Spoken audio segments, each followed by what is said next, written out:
Here's Patrick Maroon, drops the puck back. There's the shot by Sekera, just wide. The Oilers are pulling their goaltender here with 1:47 to go. Another extra attacker on. Penalty's over. Gibson makes a save. They score! Drake Caggiula! This town, this city, this ground, stand up on your feet, put your worry down.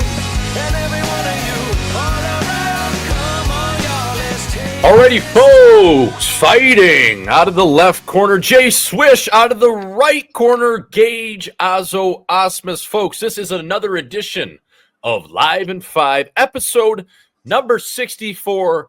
Right across the screws, that is the Nail Yakupov edition, number 64, if you remember.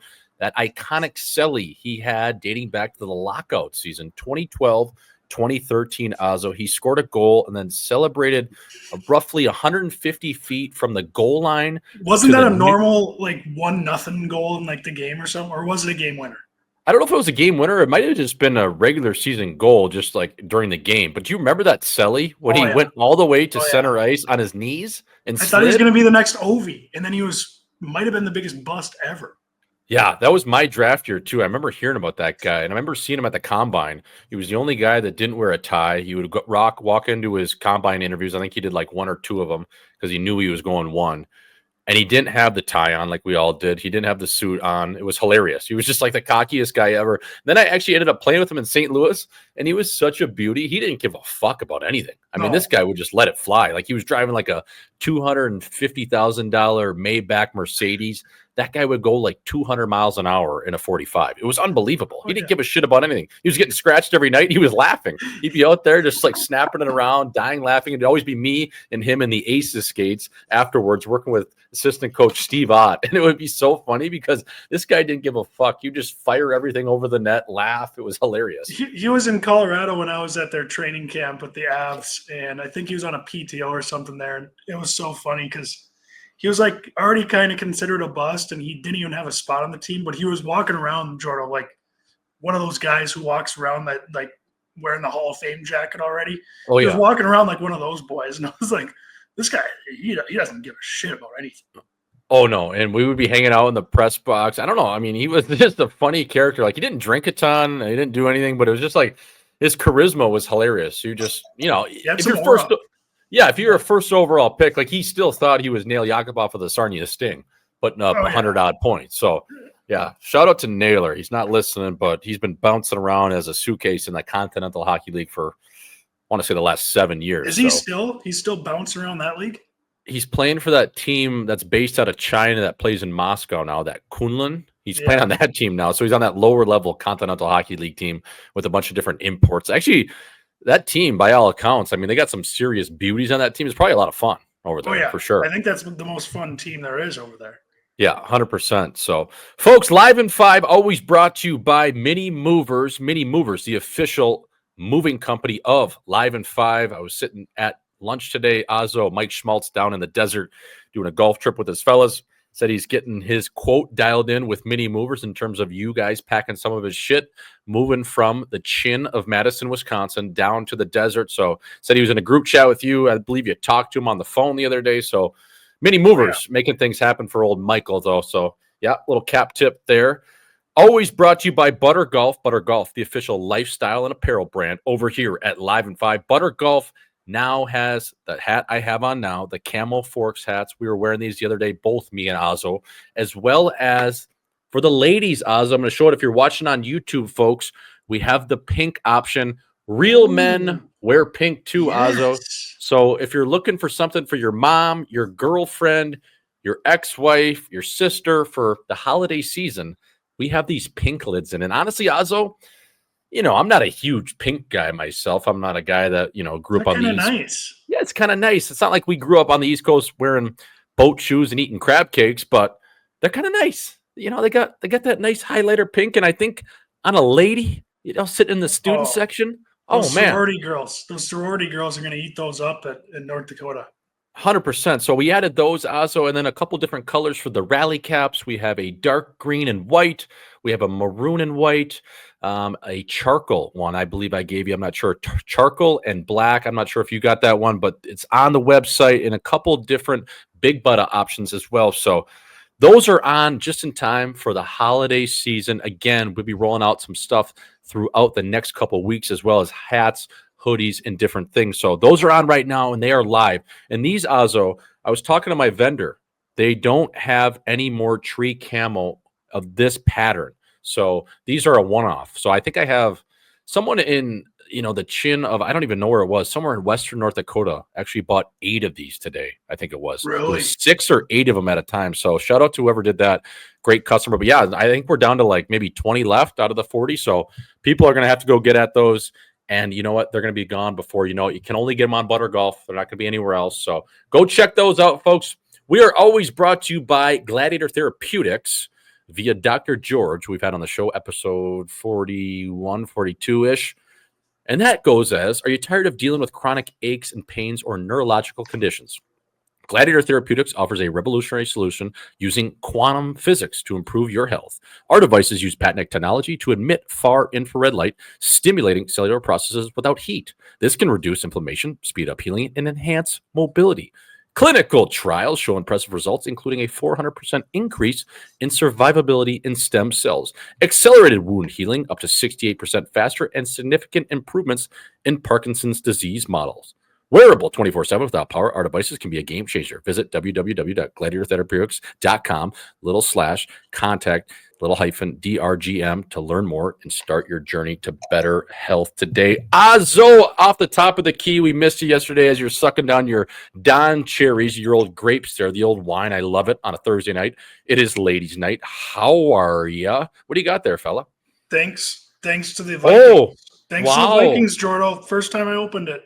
You're sucking down the Camus, fella. How's that taste? Those are good grapes, eh? Oh, unbelievable. It's going to be tough to put the cork back in this one. I was going to say, that might be a full shooter. The next thing you know, your palate kind of just, it doesn't even matter if you're drinking the box wine or the Camus. It all tastes the same, but I'm glad you're sipping on that. Fuck, that one still stings. I'm 0-2 on the bets, but you know what? Speaking of a beauty we have coming on the show, and I'm bummed you missed this one. You were driving, just putting out fires at Mini Movers. But Drake Caggiula joining the program, the C and CBS Line. Great chat with Woody Caggiula, all-time beauty, all-time Sioux, as far as I'm concerned. Man, I loved watching Woody play, and I still do. And he should be in the National League still. He's played a couple of games this year. It is what it is. We know how it goes, and we got into that a little bit. But Woody Caggiula, for a man of a 5'9" stature, maybe standing on the phone book, 175, 85 pounds, built like a fire hydrant. Also, he was always one of my favorite players I ever played with because he would absolutely blow guys up, and he can fucking chuck them too. Oh, man. I have always said this, Jordo, and I mean, I grew up in Grand Forks, so I watched all these electric players to come through North Dakota. I think about the Ryland Kipes of the world who are NailGuns. I think about, obviously Ryan Duncan and TJ Oshie, Zach Parisi, some of these forwards that were just, unbelievable and so much fun to watch. I watched it all growing up.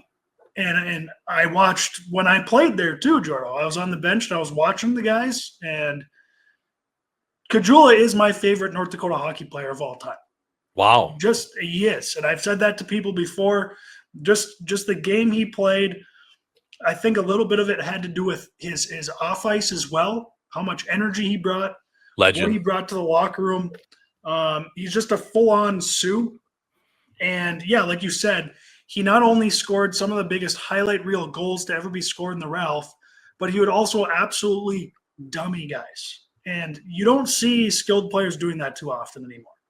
No, and he was a guy, we get into it in the episode, probably the only North Dakota Sioux player to not only get stretchered to all true one time off the ice and one time on the ice, and a guy that showed up to a party in a neck brace. And I asked him about that. We relived those moments.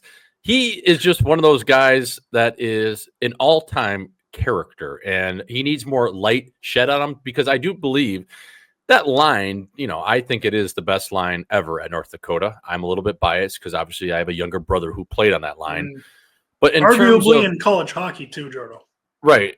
Not only because who they are, what they still are, but they won, right? And those guys, as good as they were, Nicky, one of the best passers of all time I've seen with my own eyes, not only at the collegiate level, the NHL level. Brock Besser, I mean, a prolific 40-goal scorer.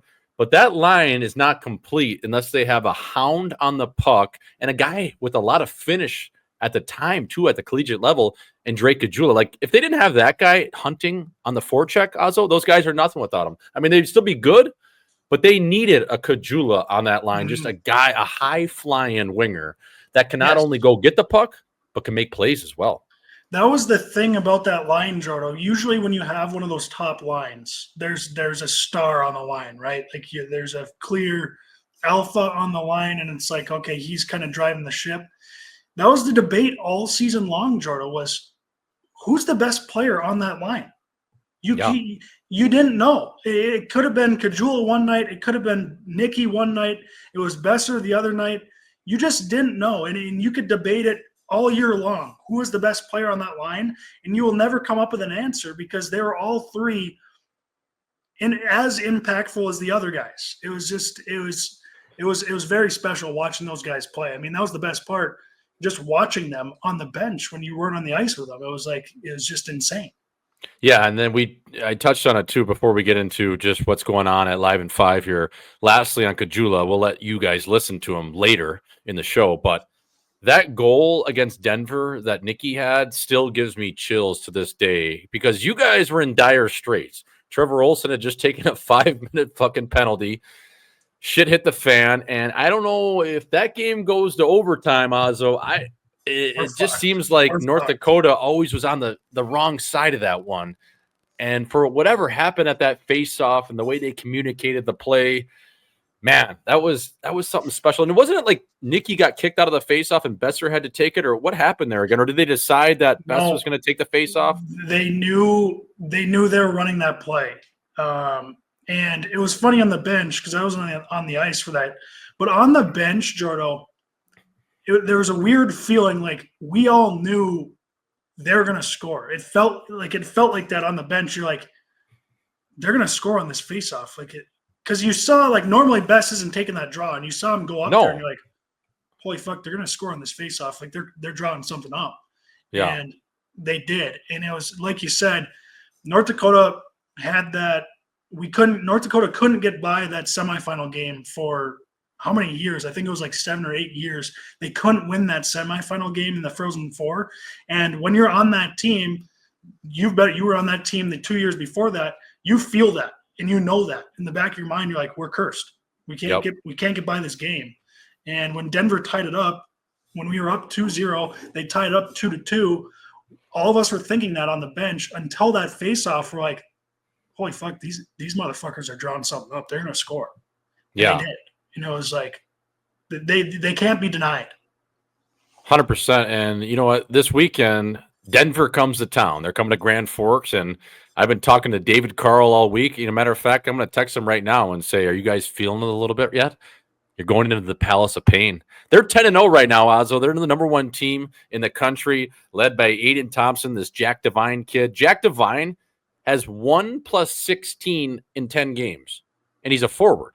1 goal, 16 apples. How are you? I mean, this kid's on pace for 50, 60-odd apples. This Aiden Thompson's a junior. 7 goals, 10 assists in 10 games. I mean, these guys are fucking rolling. This team is a machine. Obviously, we're big fans of David Carl. That's probably our second biggest team over here at Live in 5. Obviously, nothing touches the penthouse in terms of North Dakota, folks.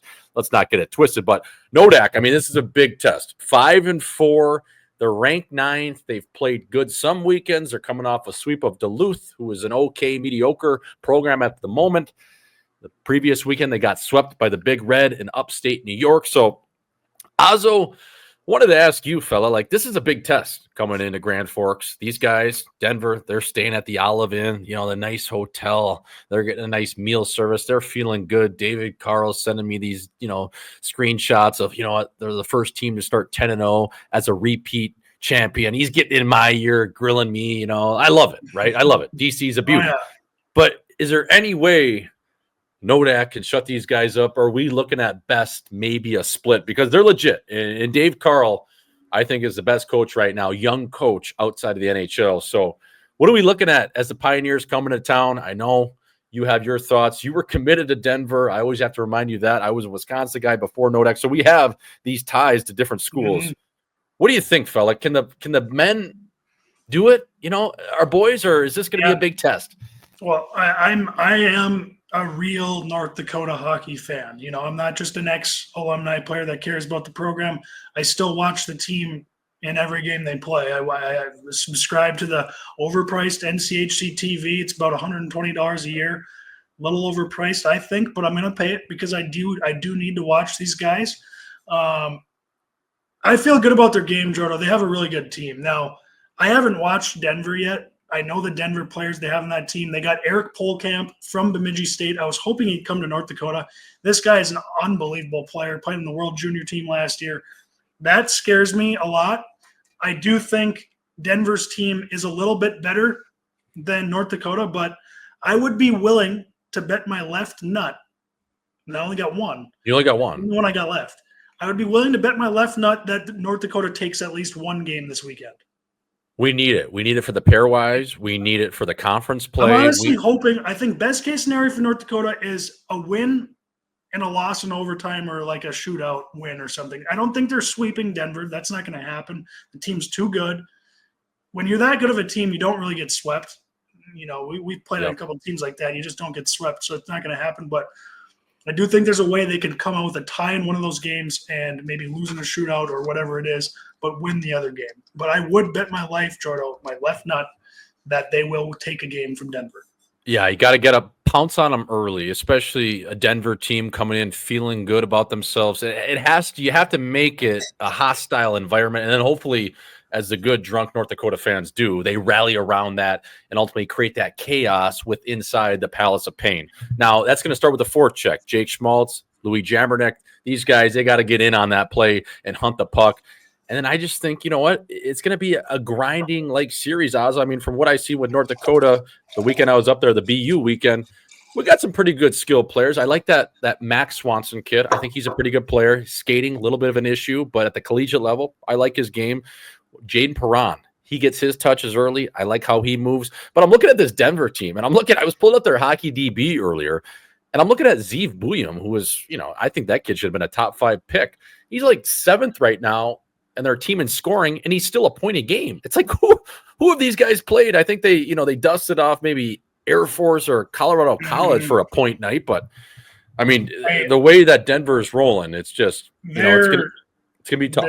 They're going to be tough to beat. I mean, yeah, they really, Jordo, they really haven't played anyone. I mean, they played Alaska, Northeastern, Wisconsin, as we just talked about last episode. Not any good. Not great right now. They're 2-8. They played Yale. Yale has been since Yale. I think you're on that team, Jordan, when Yale beat you guys and won the national championship. Since that year, I think Yale has been god awful. They weren't even good that year. They were the last team to get in. Yeah. And they won it. And then Denver beat Lindenwood. So they actually haven't played any teams like North Dakota's played. North Dakota's played BU. Cornell's always really good. Cornell's good. Really good. Duluth is always a really hard game in Amsoil. I don't care how down they are, how good they are. It's always a tough battle playing the Dogs. So North Dakota's schedule has definitely been a lot harder. That's why I feel confident about this game, about this series, because I think North Dakota is deeper than Denver. All 4 lines. I mean, you got Jake Schmaltz and Louis Jamernick playing on that 4th line.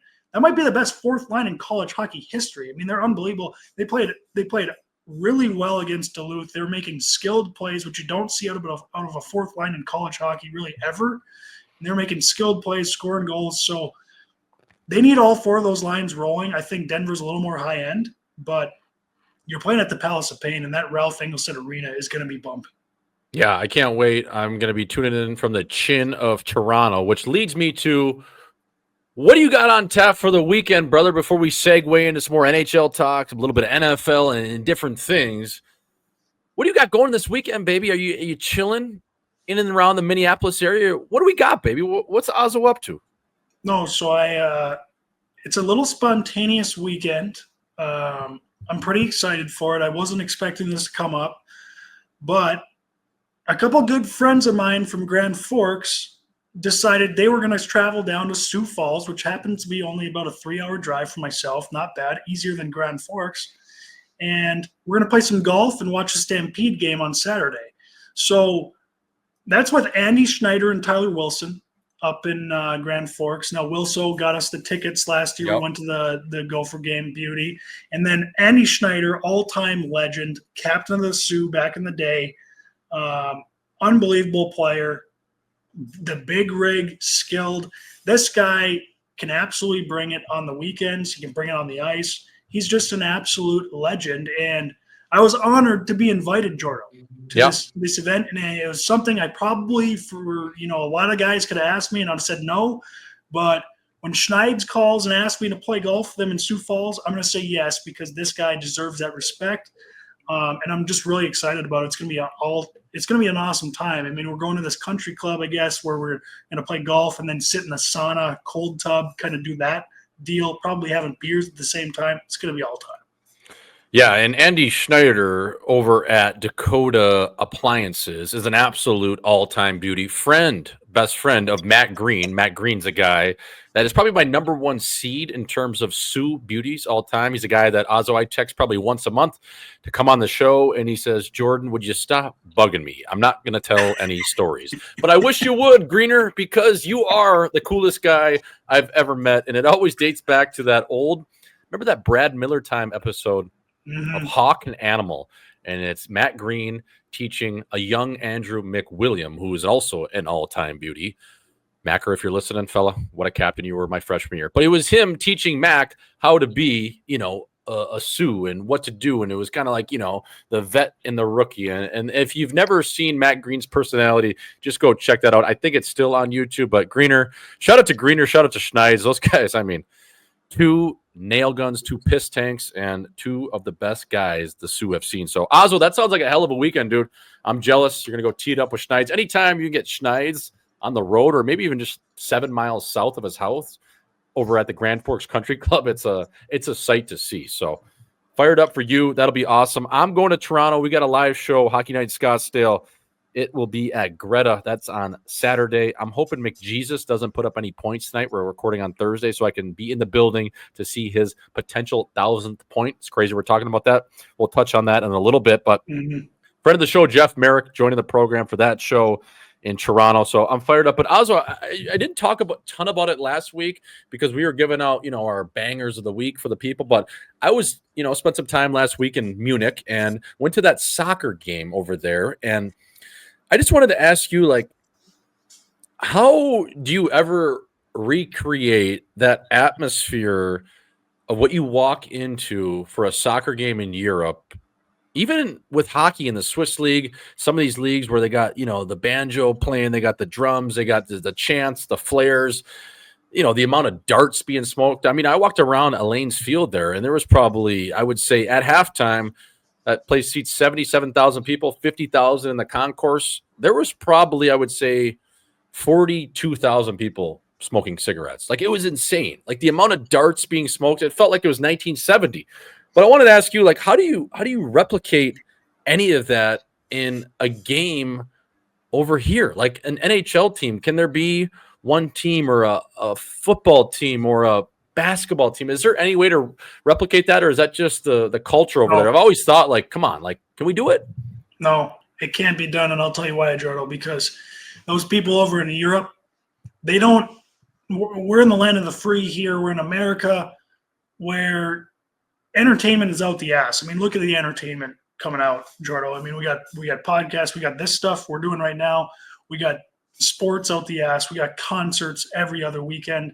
There's too much entertainment over in America to ever replicate that. And also the ticket prices for these sports games over in America, those fans who are allowed at the games, they can't afford to buy tickets over here because they're too expensive. Those tickets over there, what I've heard, Jordo, are pretty cheap. And yeah, not bad. Yeah, and why you need the lower end, not to say the lower end, just people who aren't as wealthy, who don't care, if they're painting their face and getting hammered on a Tuesday night or whatever it is, and just screaming all game. You're not going to get some guy who can afford $400 tickets to scream for 3 hours during a sporting event. But you can get some guy who works hourly, and he's a psycho, you can get him to scream for 3 hours at a sporting event, and that's how they can do it over there. And they also just don't have as many sports to cheer for, so it's either hockey or soccer, right? Like, what are options do they have? Like, what kind of sports? I know they got basketball over there a little bit, where we talked to Gino, obviously, and he plays over there, but and even basketball and hockey aren't as big over there. They only have soccer, so people get up for those games. I think we just have too many options over here in America. Yeah, you make a great point of the being able to afford those events, and that kind of creates where you have a lot of corporate tickets at some of these games in the U.S. Yes. You have a lot of guys wearing suits and a lot of people that are too good to quote unquote be a real fan. And you know what? Sadly, I'm not in that higher tax bracket, but you know what? I kind of go to that game with that same mentality of like, I'm not going to go a full retard. You know what I mean? No. I'm not going to paint my face. I'm not going with a cape on as Nacho Libre. No. But these fans over there, it was insane. And the cool thing about Germany is, because I've been to games in Italy, one game in the English league, the fans in Germany, Azo, they can hammer the piss. They serve booze at the games. So they got the beers going. They got the sausage out. They got the dart smoke. I mean, I've never seen people just light up a dart in the stands. And like I said, I've been to a decent amount of games in terms of, Euro soccer. These fans in Germany, they just, I was sitting there with Lisa, my mom, and people are just puffing. They're just lighting up darts. Like, what is going on? This is crazy. And you make a good point too. It's like the tickets we had were pretty good, but they were $100. If you go to a game over here and you have the same level of ticket, that's $300-$400, and then you get the merchandise, and then you get the beers, and then you have to get your kids some nachos. Also, with parking, I mean, you're all in for a $1,500 day for at least with a family of four. It's crazy. It's about $500 a ticket. It's probably $2,000. So it's just cool though. Like the excitement in Europe, in a sense, is like they're stuck. Like I would always say this, I think they're like 20 years behind us in terms of just culture. I think, obviously technology, they're there or they're close, but I just think in terms of their actual culture and how they operate and just different things and nuances about it is about 20 years behind. It really is. I think they're stuck right now. I would say like in Europe right now, it's like, I would say it's like 2007. Like the internet's around, they know what's going on, but it's not Tommy TikTok and his buddies. It's not. And it's just the culture over there is cool, Oswald. And it kind of reminded me of like, I kind of like living over here, but at the same time, like I kind of like just visiting too, because I like what's over here too. Yeah. I mean, you could see how you'd enjoy both sides. I wanted to ask Jordan, where does that game line up? Because you've obviously been to some cool sporting events throughout your life. How does that game line up? Because I've never been to a big-time soccer game over in Europe, and I've heard it's something you have to go see at one point if you're a big sports fan. How does that line up with like the big-time MLB games you've been to, or the NHL games, or the NFL games over here? I'd say probably NFL games over here, probably the most comparable, just because, I mean, you do have some crazy fans at these NFL games. Yeah, I mean, the game, I think the craziest stadium I've been to in terms of Euro soccer, now listen, I've only been to 3 or 4 of them, but AC Milan, San Sandro Arena. Also, these fans, because you couldn't drink inside the stadium, so they would all sit outside, right outside the gates. There'd be all these beer vendors, all these food vendors, almost like you're at like a farmer's market kind of feel. And you go around and you could get, whatever, just a little something to eat, something on a stick, and beers, and maybe some hard alcohol, mostly beers though. And these fans would drink the beer, and at the same time they would chug it, it would spike the glass right on the concrete. So shards of glass would go everywhere. And that was like a tradition they would do. And then they go back out at halftime because you could leave the stadium and go back to the back area. Yeah. And they would one touch them again and spike the beers. And I'm like, this is the least unsafe thing I've ever been a part of. I mean, how many people are walking around with shards of glass on their feet? I mean, thank God I was there and I only had a couple, so I could kind of see and maneuver myself around it. But there was cops walking everywhere, and people would just Gronk spike their beers. It was the craziest thing I've ever seen. And then you get in the stadium and there's flares in terms of fires going on. There's chants. So that game in Italy was the craziest atmosphere I've ever seen. But the amount of darts smoked at the stadium for Bayern Munich was I have never seen anything like that. I've never seen that many heaters smoked in my life. What percentage of people over in Europe smoke? It's got to be like 75% still smoking grits, right? 100% it They're is. just Like, ripping them. that's why I said they're in that sense, they're stuck in like 1980. It's like, do you not know what these darts do to your lungs? Like, I know you want to be a chimney. Are there because most of those people roll them over there, right? Yeah. We're talking to Chucky Slick about that. Are Yep. those healthier than our like Marlboro Reds over here and like the Pall Malls or whatever, the Newports? Do those? Yeah. Because I know they throw some like rat poison in our cigarettes over here and stuff like that. Whatever there is, they got to be a little healthier over there, right? No doubt. I mean, they're definitely farm to table more so, not as processed or added alternatives. But at the same time, smoking tobacco right through your lungs probably ain't perfect, depending on no matter what's in it. So it's just crazy. Like the way of life over there, Ozza. Like if you kind of just want to cruise along and have a good time, man. Like I know in Italy, especially in Switzerland, brother, you get like a 2-hour nap period throughout the day. You know what I mean? Go shut it down, wake up, and we'll come back at this thing from 2 to 4, and usually we're going to close around 3:15. So that'll be our last customer, and then you can wrap up, and then you'll be on your way, and we'll pay you 6 figures, and you're going to have a nice place somewhere, on a lake or in a mountain town in a chalet. Like how do they do it? How do they take naps? How do they take naps in the middle of the day, Jordo? I just don't understand. That's just not. It doesn't process. It doesn't register in my mind. Have you ever taken a nap in the middle of the day? You when you wake up, you think it's the next day. It's like a new day.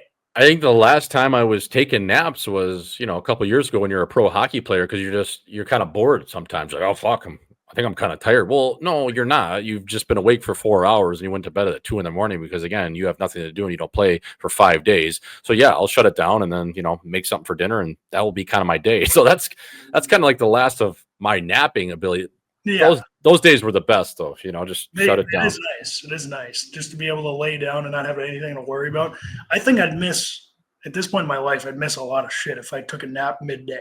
Yeah, you'd probably wake up in a full-blown panic attack for the amount of notifications on your phone. So, Ozzo, I want to slide it over to the NFL before we get into a little NHL talk with you, my friend. I want to go over to our locks of the week. I want to get into just a little bit of, giving the people what we think going into, I believe this is week 11, if I'm not mistaken, of the National Football League. So what are you looking at? You're looking at the big board. What do you got for the people? Maybe just to, sprinkle a little cheddar on. I can't talk for my record because I don't know exactly what it is, but I think it's been pretty decent actually.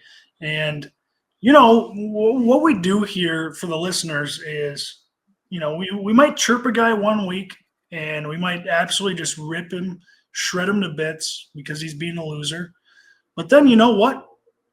I don't judge people for who they were in the past. I judge people for who they are in the present. Because ultimately, the past, Jordo, it's fairy dust. It doesn't exist anymore. It's just the present. So I'm going to hammer the Steelers +3 at home against the Ravens. The Steelers are a good football team. And you know what? The boy, Danger Russ, who we chirped maybe 20 episodes straight, he's playing fucking unbelievable football right now. He's slinging it. Mike Tomlin's got the boys going. How do you have the Steelers at 7-3, 3-point dogs at home in Pittsburgh? That's just disrespectful to me. You have to hammer the Pittsburgh Steelers this week. Mike Tomlin showing up in his black Air Force Ones, home dogs. He's been talking about it all week. Boys, we're the home dogs. Are you kidding me? You remember the last time we were the home dogs? We piss pumped the New York Jets. Aaron Rodgers came in here. He learned the hard way. We showed him who daddy was. So Mike's getting his guys going. Mike Tomlin famously quoted himself every single season, I've never had a losing season. So I love that pick. I love the Steelers. I love that city, the old fucking Steel City. So love that. Ozzo, I know I've, kind of picked these guys a lot lately, but and I think I'm 2-1 with them, maybe 1-2. I'm not sure. We're going to have to check the tape on that, send that to Toronto to the league offices and review the game film. But I got the Green Bay Packers, led by Jordan Love, going in to Soldier Field in the chin of Navy Pier over there at Soldier Field, Chicago IL, Packers minus 5.5. I just think the Bears have packed it in. I don't think they got what it takes. I think the Packers are obviously making a push for the playoffs and to secure their spot in the NFC North. So I'm taking Green Bay. Give me all them points. I think, fuck, man. You know what? Minus 5.5. I think they're going to win by a touchdown. So that would be my Week 11, Azo, lock of the fucking week. That's an ultimate lock. The Chicago Bears, I love this time of the season in the NFL, Jordo, where this is the time of the season where some teams are just completely mailing it in. They're like, all right, we suck. It's over. I'm done. We ain't a team. I'm playing for myself. I'm playing for my next contract. And that's where the Bears are at right now. And those are the teams you want to bet against. Folks, that is our NFL locks of the week. And now we're going to go over to one of my favorite leagues in the entire world, the 3-Down League, the 9-team league. Famously, the CFL once had 9 teams in their league like they do, and 2 of them were named the Rough Riders. Folks, this week in Vancouver, British Columbia, well, the Grey Cup will be awarded, Azo, on Sunday. That is a matinee at 3 p.m. going off the box for all the good folks in Canada. The Winnipeg Blue Bombers taking on the Toronto Argos. Yes, my Saskatchewan Rough Riders did not make it. They lost last week in Winnipeg, an absolute doozy. They were 0-3 against the Blue Bombers this year. But the 3-Down League, the oldest trophy in sports, the 111th edition of the Grey Cup. Some would say it's the hardest trophy in sports to win. Some would say you're smoking a little bit too much dope.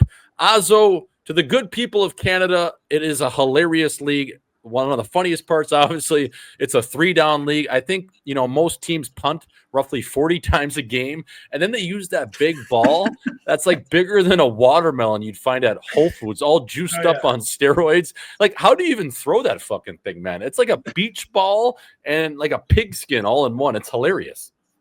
It's unbelievable. And, yeah, I mean, we got a North Dakota alumni kind of leading the charge in the Blue Bombers. Brady Oliveira. I don't know if you remember this guy, Jordo, back in college. Remember the name. One of the great running back from North Dakota. He's actually leading. I think he's one of the best players on the Blue Bombers right now. He actually makes pretty decent money. But he was always, kind of big time on that North Dakota football team. And, yeah, it's just cool to see, he's from Canada, found a place in the CFL. Like, I don't know. This league is just so awesome, Jordo. Just everything about what they do with the game of football, why they have different rules. I don't know why, but it makes it awesome.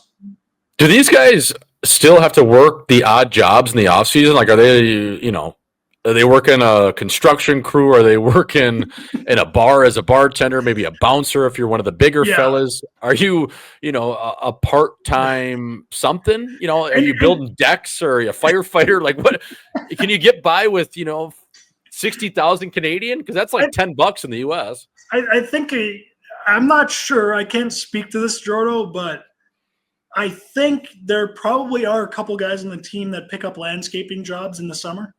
Yeah. But honestly, Jordo, do we need a league like this in America, where I know we have the athletes, they're in their leagues, but should we go back to the days where, like, let's have a league for working people? Yes. Let's find the best athletes out of the working people. They're going to work all day, but then they come and play a game, and let's have a league, because I think they have to be doing that a little bit in the CFL. Like, some of these lower end guys I know are not probably making like $30,000 a year, $40,000 to play on the team. You probably need a little more in the summertime. Oh, 100%. I mean, remember when we had Brian Peters on? He came up through the Saskatchewan Rough Riders practice squad, ultimately making his way to the NFL, and he was ended up being a captain for the Texans. But at the time, remember he was saying he was working like as a bouncer in Chicago in the offseason. He got sucker punched and he like broke his jaw and, got the screws taken to him. So I'm sure those guys in the CFL are doing something, whether it's running football camps, whether they're a part-time firefighter, whether they're, painting decks or putting up different things. Maybe they're a carpenter. Who knows, Azo? They got to be doing something, maybe working the odd shift at a Canadian Tire. Who knows? Yeah. These are blue collar guys. I just love that league because not only is it 9 teams, but it's 3 downs, and they have all these obscure rules where you can like punt it through the field goal post and you get 1 point. But then if it doesn't go all the way there, you can return that ball, and it's just You can sprint before the ball is Yes. snapped or something. Yeah. Oh yeah. It's the Canadian Football League, and it's the oldest trophy in sports, the Grey Cup. They say the Stanley Cup is the hardest. I would say fuck you. It's the Grey Cup. So that's going out the box Sunday in Vancouver. Vancouver, the only stadium, Ozzo, that's indoors. How funny is that? They got teams in Edmonton, Calgary, Saskatchewan, No Manitoba, and is the only place that they play indoors. So you got to be nails to play in that league, the old 3-down league. So just wanted to give a couple clicks to the CFL. Ozzo, we're going to stay north with it. We're going to go over to the nation's game, though, in Canada, and that is hockey. Going over to the NHL, McDavid chasing 1,000 points. He's playing tonight. He's playing the Nashville Predators. That's a part of, as the Heat Daddy was calling it, the Diddy Bowl. That is the Predators versus the Oilers. So they'll be all lubed up, eyeing McDavid's chance to score 1,000 points. It's crazy to think that guy's played 650-odd games, Ozzo, and he's almost at 1,000 points. So pretty cool there. One thing I wanted to run by you, though, is a lot of chatter lately around the Pittsburgh Penguins and Kyle Dubas. Now, he says and he claims the only player that is not available is number 87 and their captain of 20 years. But I wanted to ask you, there's been a good amount of rumblings of people saying, okay, let's get this guy in Crosby, if he obliged and wanted to, hypothetically, go over to the Colorado Avalanche. I think the Maple Leafs would be a better suited team, and there's a way potentially you could pry him out of there with maybe going the other way in Mitchie Gritty Marner, who Kyle Dubas famously gave the bag to. Now, that would obviously have to involve a sign-and trade for Marner, him to agree to it, both parties agreeing to it. But to me, seeing Crosby hypothetically in a Maple Leafs jersey versus the Avalanche, I think would be way sicker, fella. Way better, especially Crosby being, Mr. Canada. And I don't know why, Jordo, I don't know why I have this feeling, just because most people hate the Leafs, but I would love for the Leafs to win a cup. And it's probably due to Austin Matthews being the captain of that team, because I love Austin Matthews and he's, America. But seeing Crosby in that Leafs jersey would just be iconic. Yeah, 100%. I just think, I think Sid is still in a position where he wants to win now. Pittsburgh, man, there's not a lot of talent even coming up through the ranks of Wilkes-Barre draft eligible players in terms of, already drafted players, eligible prospects to come up and make the jump. To me, I know Sid would never want to leave there, but it's just not looking very good. And there's going to come a point where he's going to be like, 40, and he's thinking, fuck, like I got 1 or 2 years left. Maybe I could play till I'm 45, but who knows how much good hockey he has at this level to go chase another mug. Now, he has 3 of them, and I think a guy like that. Do you think he wouldn't go somewhere? I don't know. Do you think he wants to stay in Pittsburgh and just wants a legacy there? Like, why would you not want to go somewhere and win another cup? What does it matter what jersey you're wearing? I know you lived in Pittsburgh your whole life, but at the end of the day, does it really matter? I don't know. I know, and I don't know. I think that's a hard one for him. And, obviously change is new and different for everyone. And that comes with, different things and relocating and changing your life of what you've known for 20 odd years. But yeah, I think the competitor in him would be like, okay, enough is enough. If there isn't a plan here, especially at the end of this year, I want to win. And for sure, I'm almost done here. So yeah, we'll see what happens on that front. Ozzo, one of the questions I wanted to ask you though, so the country of Canada, they haven't seen a Stanley Cup since the 1993 Montreal Canadiens won it. That is 31 years ago and about to be 32. If you're looking at one team to finally break the spell and give Canada the Stanley Cup, gun to your chin, what team are you picking?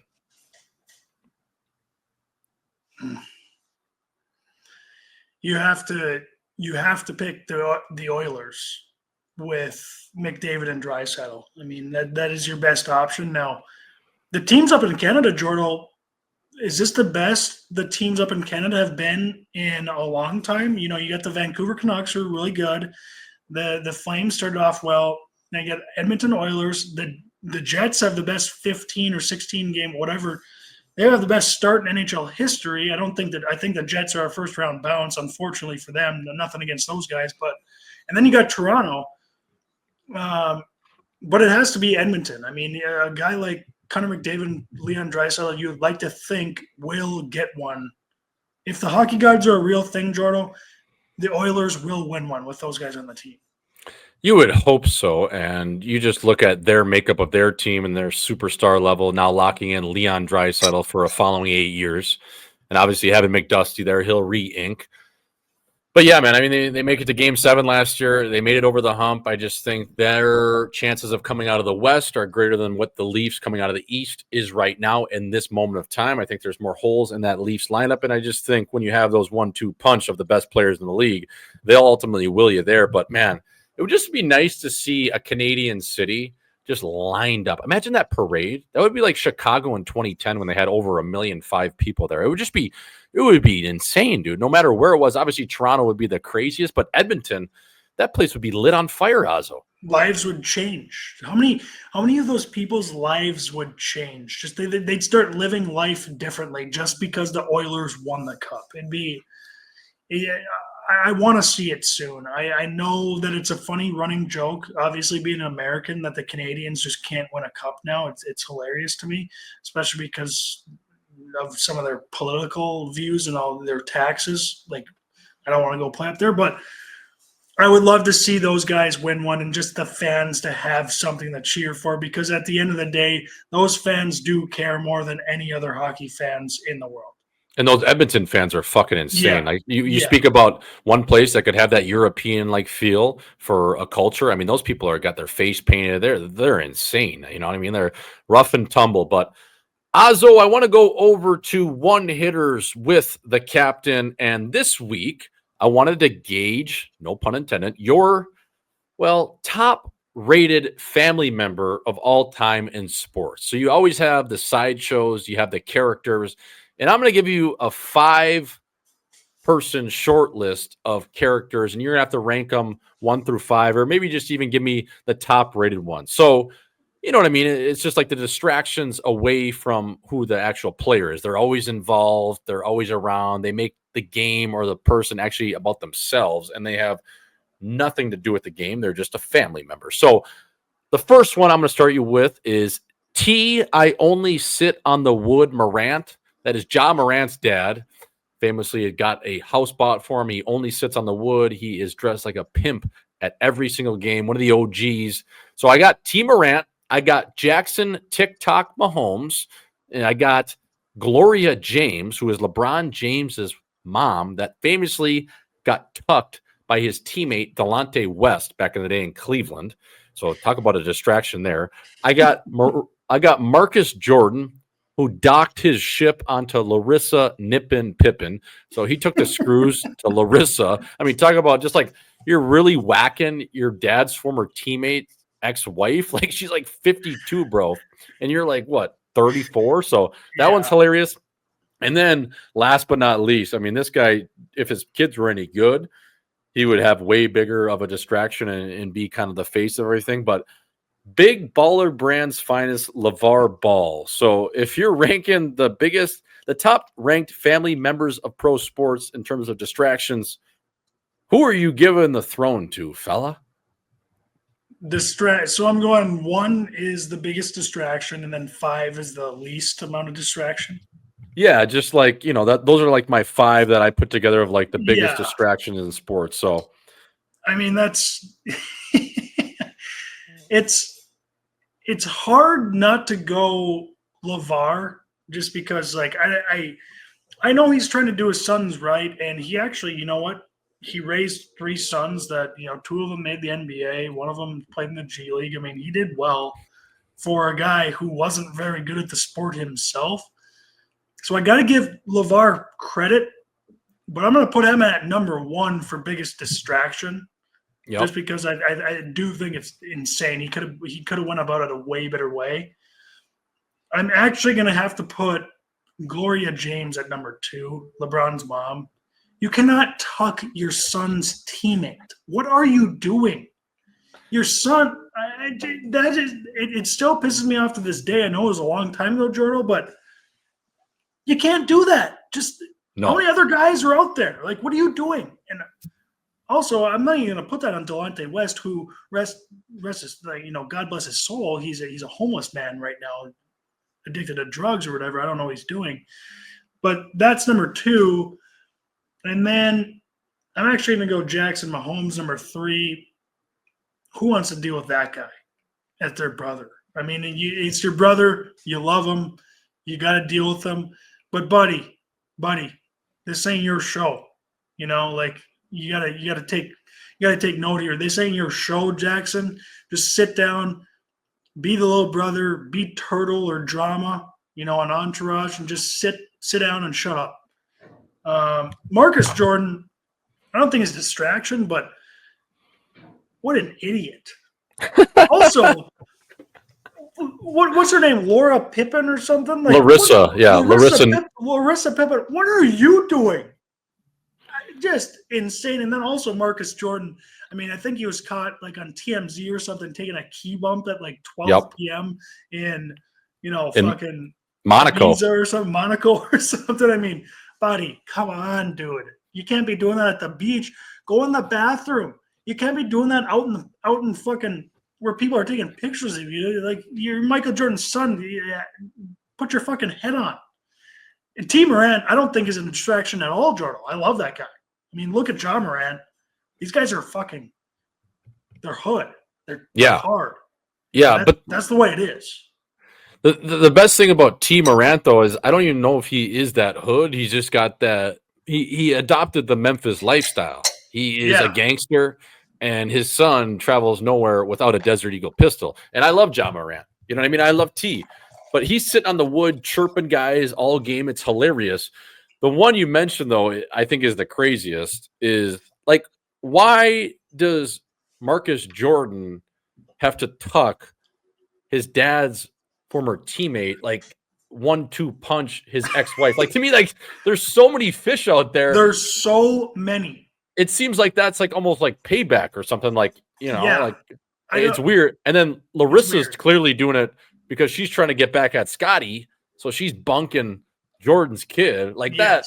That is hilarious. Like, just docking your ship onto something like that. It just is like so twisted and intertwined where it's like, I mean, that's crazy to me. One, Jordan, you know what Larissa's doing. Yes. If you're Marcus. But do you realize how dumb you have to be if you're Marcus to fall for that trap? It's like, buddy, you got like 2,000 19 to 25-year-old women lining up for Michael Jordan's son, and you're picking this 55-year-old just bimbo. Yes. And like, what are you doing? And wasn't he scheduled to get married with her? Like, wasn't he like trying to marry her? Yeah, he was in love. It's like, buddy, wake the fuck up. Dude, and the best part about Marcus Jordan is, like, he's got an unbelievable, like, creative control of the Jordan brand. He's high up there, obviously, if we know the reason, but it's like, dude, what goes through your mind of like, like, this is a good idea. Like, I really think she actually likes me. You're whacking Scottie Pippen's ex-wife. She's letting you. She's a really cool person. Like, I mean, I talked to her and like she helps me with her problems, and I love her. Like, she lets me do whatever I want in the bedroom. Well, yeah, because she wants to get back at Scotty. What are you talking about? Like, come on, man. So I just thought, that one was absurd. But no, I agree. Big baller brand for sure. That guy back in the day was just absurd. So, Azo, we're gonna slide over to the People's Insider Term of the Week. People's Insider Term of the Week is PTO Bird, and that is a professional tryout girl. Now, what a PTO Bird is, as we know, Azo, is a gal that comes in for a 4, maybe 3-day, maybe even just a weekend shift. You've maybe been DMing her a little bit. You've maybe even, have some mutual friends. Maybe you met her on an app like Raya. Maybe it was Hinge. Maybe you kind of just mapped out that location to an extended amount of miles. So you maybe match with a gal, say in LA, but you live in Scottsdale. And you're getting to the point where, okay, I'm going to put this girl on an American Bird, and you know what? Maybe seat her somewhere between 14 and 22, not in the middle seat, but we'll get her a window or a wall, whatever it is. And you put this girl on a PTO and she comes into town and you don't know how this is going to go. The first time you're going to meet her is when you pick her up at the airport. And oh my God, it's either sink, swim, or as Happy Gilmore, the girl would say in that, Mista, get me the fuck out of here. Also, you run a big risk when you do the PTO, girl. It's a heavy risk reward. And to all the fellas out there, if you've ever been on a PTO on the other way, well, I tip my cap because I'm still waiting for the day a lady flies me in. We talked a little bit about it in the WNBA section a couple weeks ago, but you got anything on PTO, Bird, Ozzo, you got to tread carefully, but at the same time, you know what? If it checks out on the apps or the DMs and you're that horny and you book that flight, it's usually you always book that flight when you're really horny, right? And the next day you wake up and then it's the day she's actually going to come. You're like, oh my God, can I cancel this thing or should I ride it out? Yeah, no, PTO Bird is a real thing. And it is a tempting thing, especially in this world of social media. Now, here's the deal, fellas. You got the PTO Bird, and you think it's a great idea. Every time you do it, you sign a girl up for a PTO. It's like in the NHL, you're like, this is a great idea. He's got a good resume. It's a good player. You know, he's got a good past. I think he can help this team. You're really high on that player, but at the end of the day, just kind of bring yourself down to that level where you're thinking clearly, because these PTO Birds sometimes can cloud your mind. And I fell for it. Gabby doesn't like when I talk about this, Jordan, on the podcast, but I told her I got to talk about the past because it's a part of you and it's part of me. So I actually I had a PTO Bird one time in college, Jordan. I met her at Miami University. Ooh. And I got her in on a PTO, and it did not go well, even in the first hour. She was supposed to spend the whole weekend at Nodak with me. She actually ended up renting a car in Grand Forks and driving to Minneapolis and then flying home from Minneapolis that night. So that's the risk you run doing the PTO Bird, but good on her. Good on her for going to Enterprise. Sorry to good on her. Yeah, no, it was great. It was great. I think she got the message. I was like, yeah, this ain't gonna work out. You do like the girl and you're talking to her on Instagram or whatever it is because you're saying the right things. When you're texting, you're like, oh yeah, this is awesome. You're all saying the right things and you're looking at, kind of edited photos and they look good and it's like, yeah, this is gonna be a good idea. And just be careful out there, fellas.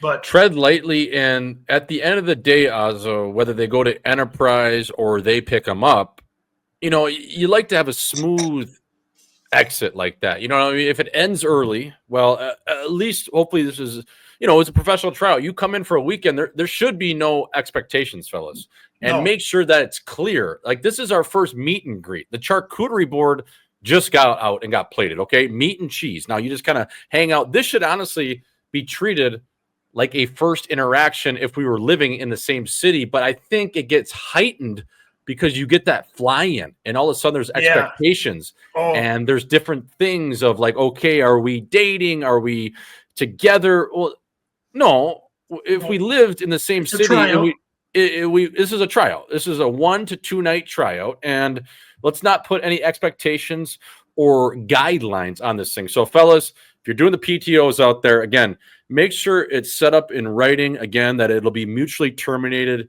if anything bad happens or we don't see eye to eye or chin on different things. Sometimes, you know what? And a lot of the times, we are just not meant for each other than a little bit of fornication. So, Ozzo, that's the People's Insider Term of the Week. I'm going to go over to Nail Gun of the Week. I will start us off. I had Caitlin Clark, who had just a very good moment for all the good people out there, bringing athletes back to what is reality for a lot of us bad golfers, including myself, who recently retired because I cannot get off the tee, and it's been 31 years. Carry 2 big sticks in my bag. I've talked about it. I just, I've traded in the golf sticks for the racket. That is besides the point. Caitlin Clark was playing in a Pro-Am I believe last weekend, Azo, and she absolutely Ron Tugnut one right into the gallery. And the coolest thing about it was what made her nails is like a true pro she is. She reloaded the gun Yeah. and had 2 off of 1. So whether that was the first hole she was starting on, it looked like a par 3 or a par 4, she went right off it and just without hesitation, didn't even care if she killed somebody over there, right to drop another one down. You got the breakfast ball. I'm going to hit another one, and we're going to go from there. Folks, it's always 2 off 1, 3 off 2. That is Jay Swish's rules. So, yeah, Caitlin Clark, my nail gun of the week. Not only did she almost kill somebody, Azo, but she reloaded the gun like a true pro, and you know what? Didn't even hesitate. Just put the breakfast ball down. Great call there, Jordan. That was funny to see. I'm actually going to go a little bit off on this nail gun of the week. I have 3 honorable mentions. They're all in the Continental Hockey League. I wanted to shout out Tony DeAngelo. Yes. Over a point per game in the KHL. I think he's an unbelievable player. People hate him for speaking his thoughts on politics, whatever it is. I don't think that shit matters. People think he's a bad teammate. I've never heard that story, Jordo. And he actually went on Peeler and Ronick's podcast, and I saw Peeler tweet out, "I love this guy now. Thanks for coming on, Tony." So I love that out of Tony. Congratulations. Nicely done, Tony. And my next 2 are Keaton Thompson scored his first goal in the Continental Hockey League. Unbelievable stuff, Tomer. Luke Johnson was the man of the week for his team over in the Continental Hockey League. Well done, Larry, Tomer. A couple of our boys over in Russia, showing them how it's done, playing the right way, doing things well. But my nail gun of the week, Jordo, is going to be Dakota Joshua, coming back from testicular cancer. He will be back on the Vancouver Canucks this week, and I think he is scheduled to play within the next week or so. But I know how much of a grind that is to go through that, just mentally, physically. So Dakota Joshua, looking forward to watching you play again, brother. I know I've heard from a couple guys who have played with him at Ohio State, Jordo, that just love the guy. He's an all-time legend. He's one of the boys, and I'm just pumped to see him get back on the ice and get back out there. Awesome stuff. Starts with Tomer getting his first KHL goal. A couple clicks there. He's still got that gray in his beard, which I love. So Tomer, nice little goal there in the slot. Larry Johnson, friend of the show. Keep going, boys, over there in Russia. Keep grinding. All great picks, but you know what? That last one, Azo, cool because you know what that's like coming back from that. And Dakota Joshua, by all my accounts as well, good dude, played at Ohio State, like you mentioned, and it's good to see his chin back in the game. Azo, let's send it over to our guest this week, Drake Woody Caggiula, going to come on and join the fellas over here at Live in 5. Bummed we miss you on the call. We'll have to have him back on because, you know what, like you said, he was one of your, if not your, favorite players at UND. So I really hope the folks enjoy this one. Woody Caggiula, I would say he's not, you know, forgotten about, but people need to be reminded how good this guy still is and was. So Azo, always tape to tape with you. D to D, no luck, fella. Until next week, I'm off to Toronto. You're off to Sioux Falls. Send me some updates from the boys over there. Schneid, some quotes. You know what I mean? Because he's a quote factory. So, alrighty, brother. Take it easy. Ladies' night. This will drop Friday. Folks, see you next week. Woo! Now introducing from the suburban streets of Pickering, Ontario. This young man grew up with nothing but a wrench full of piss and vinegar. Standing at 5 feet, 9 inches tall, weighing in at 185 pounds. Folks, I've seen this guy get stretchered off the ice and show up to the party later that night in a neck brace. An NHL veteran of 284 games and counting, and former University of North Dakota great, this 30-year-old has seen it all. Married and a proud father of 2. Ladies and gentlemen, he is disease-free. Please welcome to the Live in 5 podcast, my former teammate, my former classmate, Drake Woody Caggiula, to the Live in 5 podcast. Woody, how the hell you doing, brother? Good to see your chin, baby. What's up? Swish, how you doing, man? Thanks for having me on here. It's a pleasure. Yeah, no, it's the last time I've seen you, and it's obviously every year. It's about once a year now, as sad as that is, because we all have our own lives. We were chatting about that before, but I always get to see you on the North Dakota golf trip. This past year, obviously, was in Nashville. And Woody, you haven't lost any of that steam to your game. I know you are a proud father. You're a great dad, great husband, but when you need to go full tilt, you still got that in your bag. So what's up, baby? Like, what's going on in Bakersfield right now? How's the American League? You were just called up for a couple games. You played well, 2 games, 1 apple. So what's shaking down in the old jungle right now in Southern California, brother? Oh, the Condors are grinding like we always do. It's a war every night in this division, and we just feed right into that. It's been a grind, but it's been good. Obviously, can't beat the warm weather here. Family loves that. Kids love that, and we've got a pretty good team here. We're off to a pretty decent start, but like I said, it's a war every night. The jungle can be a bit of a war every night, but it's a lot of fun to say the least. Yeah, 100%. And you've obviously, played 8 years in the NHL. You started your career up top, never even sniffed in the American League. And the last couple of years, you've gotten a little bit of a taste of the jungle for whatever reasons. Obviously, you're capable of playing in the NHL and contributing, but that's just kind of how hockey shakes out sometimes. So, Woody, being a veteran down there, being a guy with a lot of games played, has your role as a 30-year-old now, even just in pro hockey, kind of transitioned into a leader? Are you wearing a letter down there? Is it kind of weird talking to kids that are 10 years younger than you, and maybe they don't do it like we did back in the day, but it's kind of, finding that balance of the modern age player and the kid, and trying to, just give them some advice and shine some, just those experience you have, playing that many games. Yeah, I mean that's something I kind of had to learn when I had my first year in Wilkes-Barre. Like I was in the NHL for 6, 7 years before that, and as a fourth line, third line guy, like I'd be vocal in the locker room, but not like as a leader. Like no one's looking at me as being a leader. Then all of a sudden you go down the American League, and first time playing in the organization, I got a letter on my jersey, and I'm like, I'm supposed to be the leader here. Like I'm still trying to figure this out. And like you got guys that are like 9, 10 years younger than you, and you're like, holy, was I this dumb at this at that age?